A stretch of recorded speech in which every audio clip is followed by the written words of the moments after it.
hatufanyi kila kazi zetu za halali na zitupe muda wa kumwabudu Allah. Unaniambia kwamba hapa hakuna kuswali, kwa hiyo kama hakuna kuswali, kama unataka kazi, haya utaamua, utabaki na kazi yako shekhi.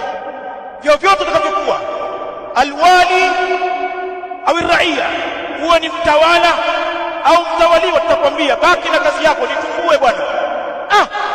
Nisiswali, nitumbue na nitaishi mimi, yuko Allah na tutakutana mbele ya Allah, kwamba kama ilikuwa ni sababu ya kuniondosha kazini, baini wa bainaka Allah, baina yangu na baina yako ni Allah.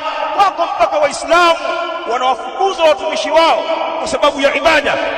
Chelewa kazini bwana, unaswali kila saa, au ulikuwa unaswalisha huko Muslim, kwa kuwa yeye mwenyewe ni tariku sala, tajiri mpumbavu upande wa Allah, lakini mwerevu kwenye dunia.